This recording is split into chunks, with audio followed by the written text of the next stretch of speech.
Hey, look who's here. Hey, me, Matt.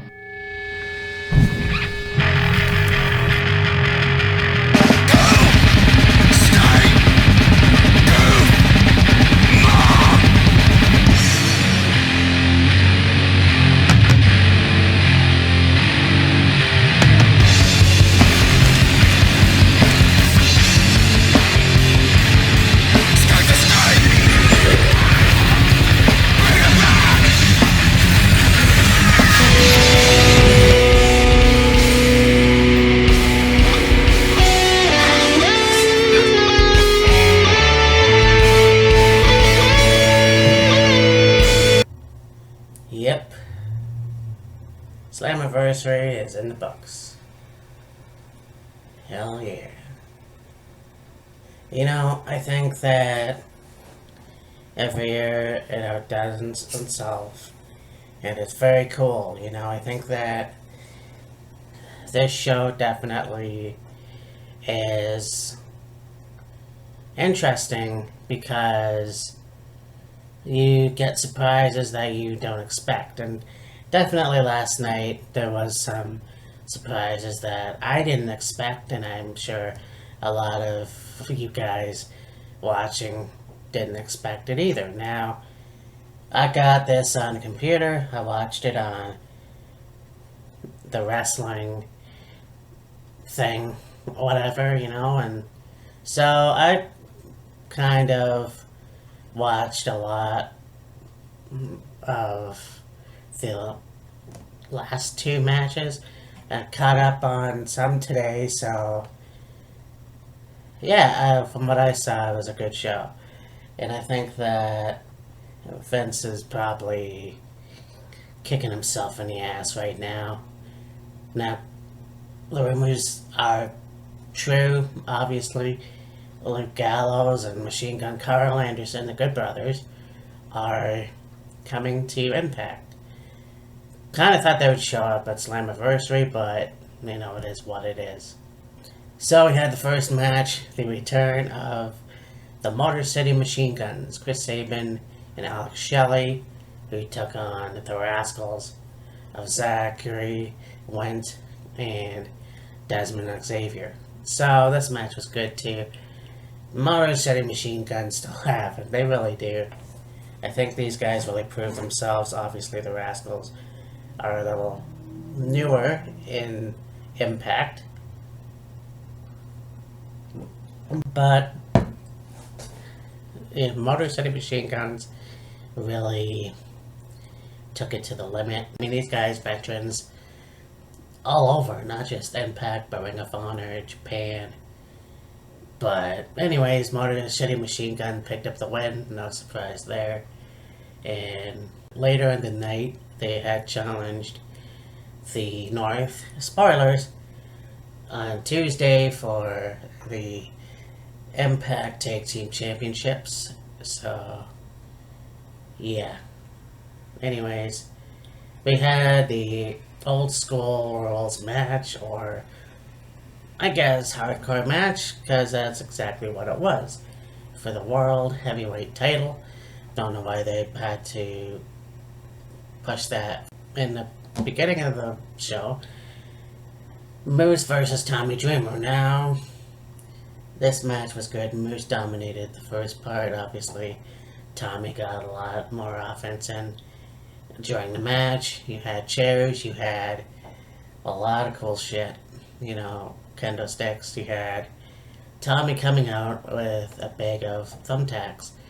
Now, Moose tried to shove his face in it, but alas, Tommy broke out. They still continued the match, and Tommy ended up getting his ass handed to him, and Moose won, retaining the title.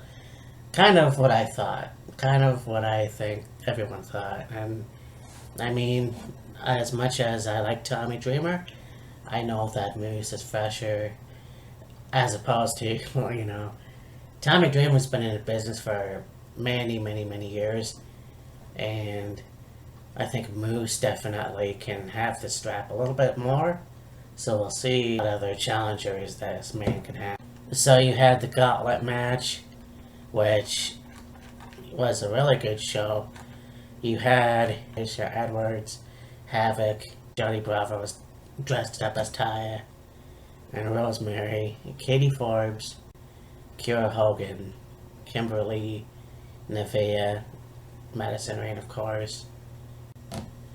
So this was a good gauntlet match. Madison Rayne showed up to Susie and Tasha Steele. Now, actually, as it is down here, Johnny Bravo was the one that dressed up as Rosemary. Fucked up, but okay, there it is. Speaking of KAYLEE Ray, she run the match, firing out Ty Valkyrie, and she's gonna be going for the NXT Knockouts Championship.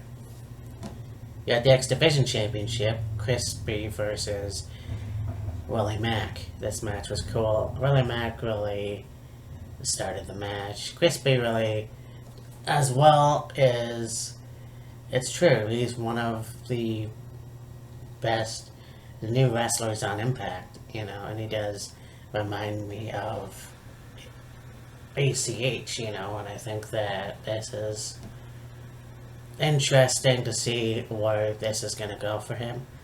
But this match was good, back and forth. Obviously, Willie Mack hurt himself in the apron, and yeah, a lot of neck issues with that guy too. And, you know, this match was definitely, you thought that Willie was going to retain, but actually, Chris B is now the new X Division champion. That's interesting, you know. Very cool to see that. Very cool to see that Willie Mack has been the champion for a while now. So let's see what happens with Chris as the new X Division champion. I can't wait to see. And I will be watching more Impact, obviously. I've had it on my PVR, but I'm still having to catch up on more episodes. It had the Tag Team Championships. The North took on Ken Shamrock and Sami Callihan. Can Sami and Ken coexist as a tag team? And kind of, I mean, it was interesting because you didn't know what was going to happen. There were some incidents where you thought they were going to beat the shit out of each other. But anyways, yeah, this was cool. And there was a point where you had Josh Alexander put Sami in an ankle lock while Ken put Ethan in an ankle lock, or vice versa. That was interesting, you know, but of course, the North got the upper hand. They're the guys that have been the longest tag team champions. And like I said at the top of this video, spoilers, they won because Motor City Machine Guns came out and challenged them on Tuesday. So there it is. You had the Knockouts Championship. You had Jordan Grace taking on DIANNA Perezzo. But DIANNA, of course, being the one that came from Ring of Honor. And I didn't know what was going to happen with her. And she is a good wrestler. She really is. You know, and maybe I haven't seen too much from her lately. Again, I haven't picked up on Ring of Honor that much because of what's going on right now. But this was awesome. I think Jordan definitely had a good offense. She really took DIANNA to the limit. But yeah, somehow DIANNA had won the match and is now the new Knockouts champion. That's crazy. That's very, very, you know, weird to see that happen. Yeah, but anyways. You had the main event of the evening, the Impact World Championship 5-way. Now 4-way, a 5-way. That's Ace Austin, Trey, Eddie Edwards, and who should come out but Rich Swann.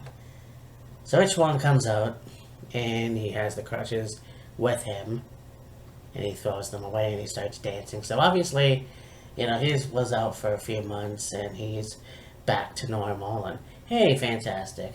So he gets into the ring, and other music hits. And I didn't really remember his Impact theme, but Josh Matthews did. And here comes Eric Young. He has the mask on. He's got, the jacket, whatever, vest, whatever the fuck it is. And he looks really good. I mean, yeah, he looks old. Okay. But, he still looks jacked. He still is a menace. So this match was interesting. This match was good because you got to see these guys go at it. And you got to see Eddie Edwards take it to Ace Austin, Trey take it to Ace Austin, both vice versa. Rich Swann got eliminated by Eric Young. And, yeah.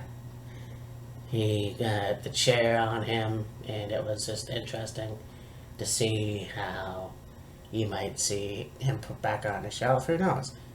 But he still wrestled. He got up and he still wrestled. So he got eliminated. Eric Young got eliminated. Trey got eliminated.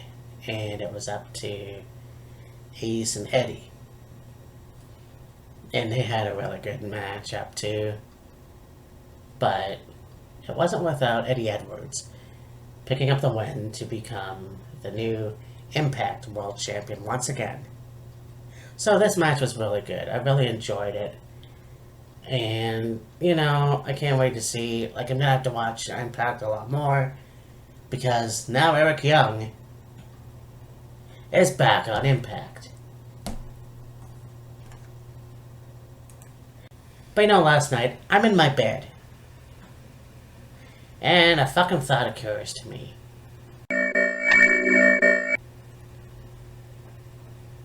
Eric Young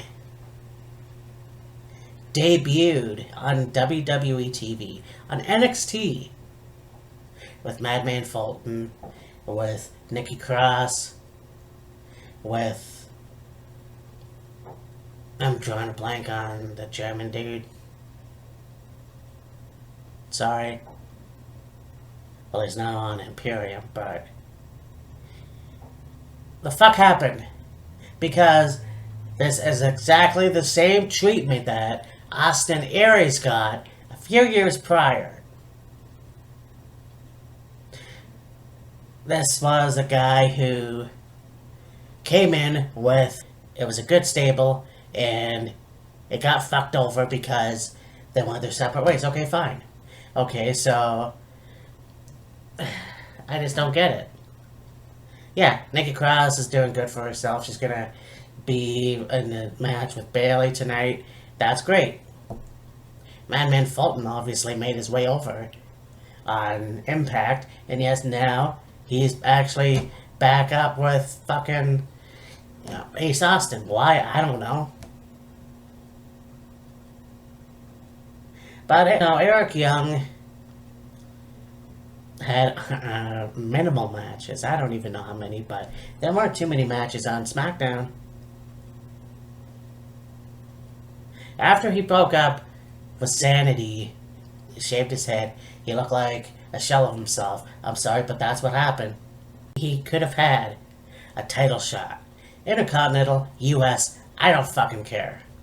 But he didn't get a fair share in WWE. And you look at the fact that, him and Bobby Roode had a job match back in the day on Velocity. Sure. You can do that. Whatever. But Eric Young definitely deserved a much bigger push. A much bigger push on WWE television. But of course, Vince McMahon couldn't help himself. Oh, he is an outsider. He is an outsider. He doesn't deserve a shot at anything.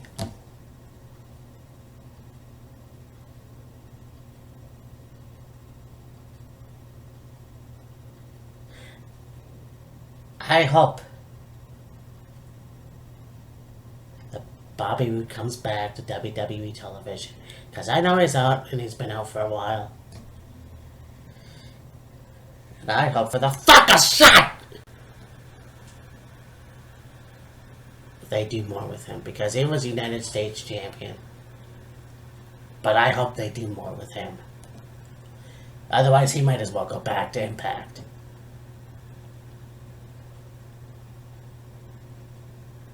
It's fucking bullshit. It shouldn't have happened.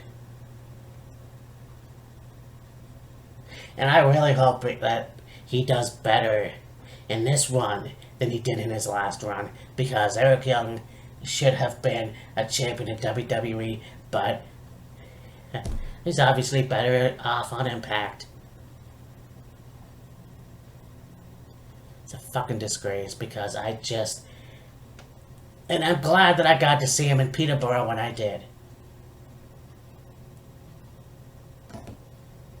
Because I know Impact will never come this way.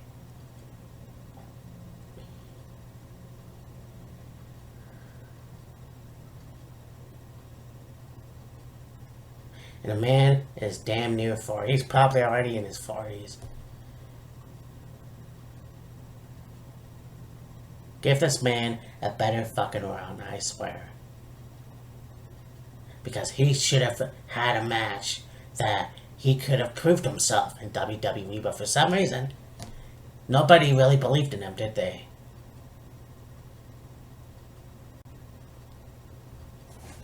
Fuck you, Vince.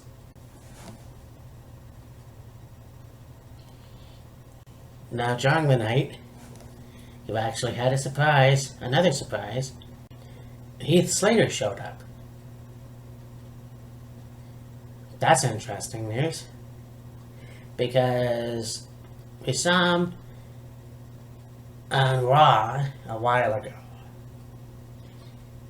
And he had a match with Drew. It wasn't really scheduled, but he had a match with Drew during the segment, and after the match, you know, he hugged Drew, he was in tears. So obviously something was up, and obviously I was right, because he's now on Impact. For the first time in his career, I believe he's on Impact. So I hope they do something good with him, because like I said, the man is fucking stacked. More than I've ever seen him before. What's interesting, though, is he had a segment where he was backstage talking to Rhino. So, you could see a SmackDown reunion, if you will. But I am looking forward to seeing what they do with Heath Slater, or whatever they call him. But it's Heath for sure. Anyways, it was a good show. It was a good show, nonetheless, so yeah. Talk to you later. Tonight is Extreme Rules. Bye.